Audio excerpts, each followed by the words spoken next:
Olá, eu hoje vou conversar com Raquel Biderman, é uma especialista em assuntos climáticos e ambientais. Nós vamos conversar sobre crise climática, crise ambiental, mas vamos conversar também sobre as perspectivas positivas que a gente tem nessa área. Raquel, a gente vive grandes transformações no mundo, grandes transformações econômicas, sociais, políticas e tecnológicas, científicas, e também estamos enfrentando o desafio da mudança climática e da grande extinção de biodiversidade.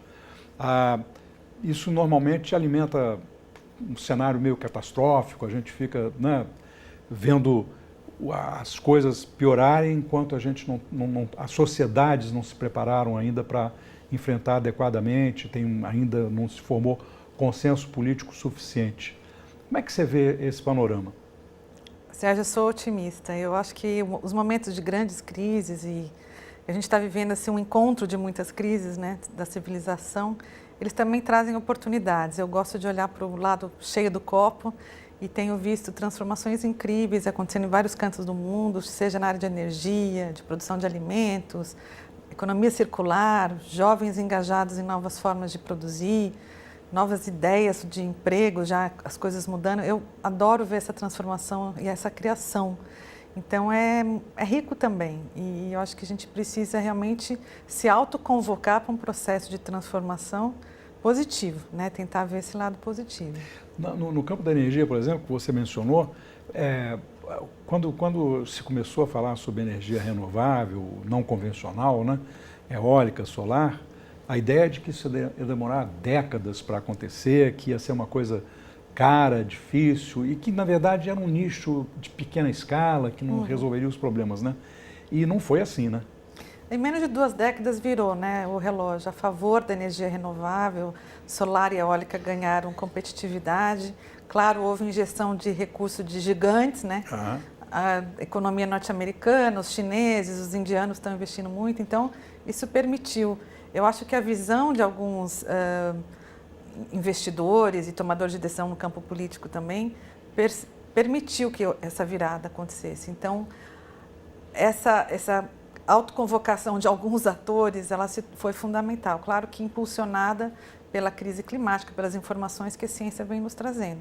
E pelas provas que a gente colhe aí na floresta, na falta de água nas cidades, está tudo muito, as evidências estão no nosso dia a dia. Mesmo países que a gente imaginava que não teriam muita condição, tipo Portugal, Espanha, hoje tem uma configuração elétrica completamente diferente do que tinham há 20 anos atrás, né? E muito rápido, né? Muito Eles rápido, entraram né? nessa corrida da renovação da sua base de geração energética muito rapidamente.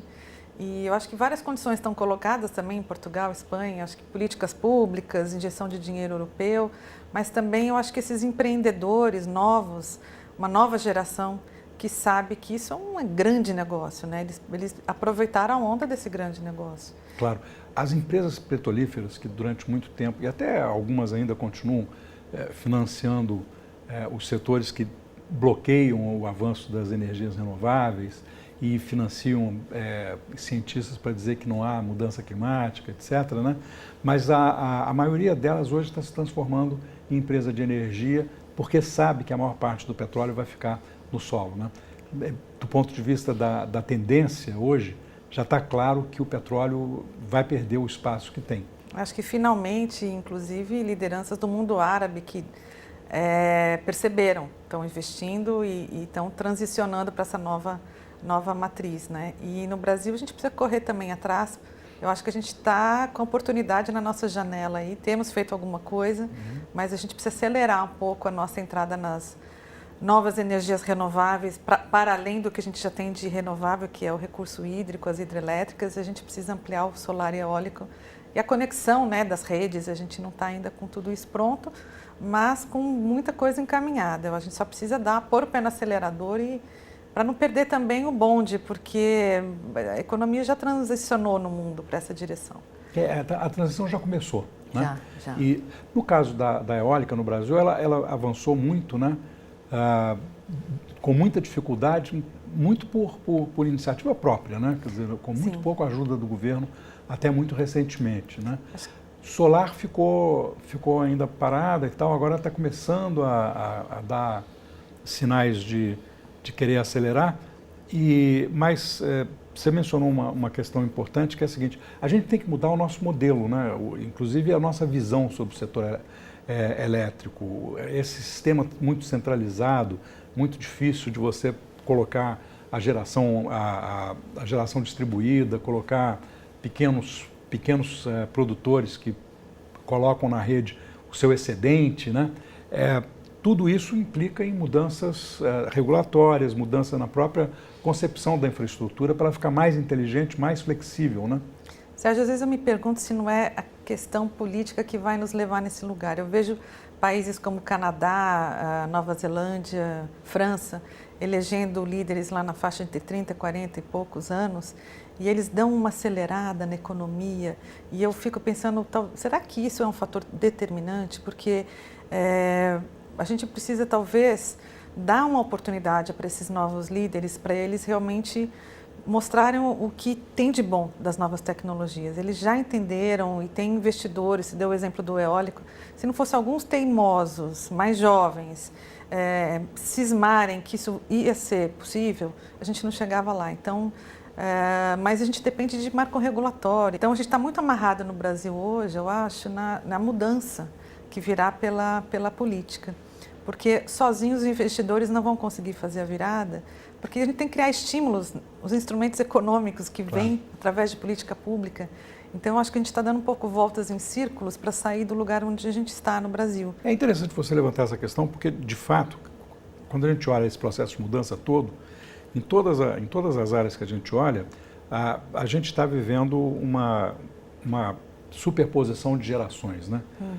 No campo digital, por exemplo, você tem uma geração que nasceu antes do mundo digital e que se digitalizou meio que à força, né? Por força das circunstâncias, e já temos a geração totalmente digital, que já nasceu digital, e aquela que já nasceu do pós-digital, né? Quer dizer, com a telefonia celular inteligente, com outro nível, né? E quando a gente olha para os outros setores, é a mesma coisa, né? Quer dizer, a gente tem hoje na área ambiental gerações que já mais novas, que já têm noção completa do problema da água, do problema da energia. Quer dizer, você hoje conversa com investidores mais tradicionais, eles ainda ficam olhando outras áreas, mas os novos investidores estão cada vez mais interessados nessa nova forma de fazer energia, né? E inclusive em outras que virão, porque o hidrogênio ainda não tem viabilidade econômica, quer dizer, tem várias, mas a gente claramente está no meio, quer dizer, no início de um processo de transição que é irreversível, você não acha?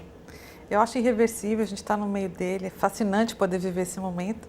E eu tenho a impressão que a gente precisava acelerar a passagem do bastão. Então, eu vejo uma aceleração de gerações e nós, do cabelo branco, talvez vamos ter que ter a sabedoria, talvez, de confiar que essas novas gerações elas estão com condição de fazer muita coisa mais rápido, enfrentar as crises, elas não estão com o medo que talvez nós estejamos.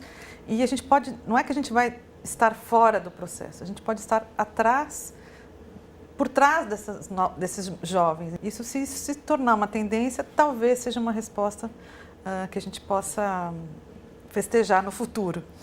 Agora, mudando para uma outra questão importante nessa área, como é que você vê a mudança urbana? Quer dizer, nós chegamos num processo de urbanização que já virou a roda, né? Quer dizer, já passamos a ter a maior parte da humanidade vivendo em cidades, e a maioria, mas as cidades ficaram inchadas, ficaram com problemas, e agora para resolver o problema das cidades, elas também têm que se redesenhar e reinventar, né? E pensar em novos modelos de mobilidade, bairros mais autônomos. Eu acho que os modelos que o Brasil, na época da revitalização, né, da redemocratização, na verdade, criou muitos conselhos, participação, as pessoas começaram a se envolver com questões regionais e nacionais, através dos conselhos de saúde, de meio ambiente, de educação.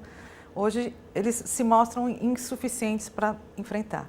Então, eu acho que resgatar alguns modelos, como o famoso orçamento participativo de Porto Alegre, que já evoluiu em tantas direções como modelo em outros países, em outras cidades, talvez seja um caminho de voltar para a tomada de decisão para o nível local, mas desde que ela seja de verdade, né? O que a gente aprendeu com esse modelo participativo ao longo talvez das últimas 2 décadas, é que ele foi insuficiente. Ouvia-se a população, mas não se dava realmente voz, ou a ação não era transformadora o suficiente. Então, eu vejo saída para as cidades pela via da participação direta, do empreendedorismo. Acho que do ponto de vista da nova economia, a gente está vendo soluções muito criativas, né? Porque também o desafio do emprego. Muitos jovens empreendedores percebem que eles vão ter que inventar o próprio emprego. Então, geram soluções que vão desde a questão da entrega de produtos, os courriers de bicicleta. Então, são coisas que vão aparecendo para solucionar desafios na cidade. Acho que um grande desafio urbano, principalmente em regiões como São Paulo, Rio, Belo Horizonte, poluição do ar. A gente está vivendo crises muito, muito graves, em tempo de poluição acirrada, que são época de inverno, em particular em São Paulo. Você vê os picos sistematicamente indo além do que a legislação prevê. Nossa legislação de poluição do ar é da década de 90, ultrapassada. Hoje, se a gente for comparar com a legislação europeia, que acho que é mais avançada em termos de controle da poluição do ar, a gente está violando os padrões europeus sistematicamente, né? E a gente não gera os alertas para a população. Então, são grandes desafios. Eu acho também que pela via da participação no sistema político é fundamental. E da descentralização, né? Essa ideia de que o poder local deve ter poder mesmo, não é só um nome, né? E não ficar tão dependente do dinheiro federal, né? Ter uma autonomia de coleta de tributos que realmente chegue ali na ponta e resolva os problemas. E com mais capacidade de procurar suas próprias soluções ao invés de buscar soluções padronizadas, né? Para a gente poder ter um pouco mais de experimentação e de ideias novas sendo utilizadas no meio urbano, né? Raquel, muito obrigado. A gente tem muitos desafios, mas a gente tem os meios para enfrentar. Se você gostou desse episódio, quer rever ou ver outro episódio da série Entrevista, basta acessar o Futura Play. Até mais!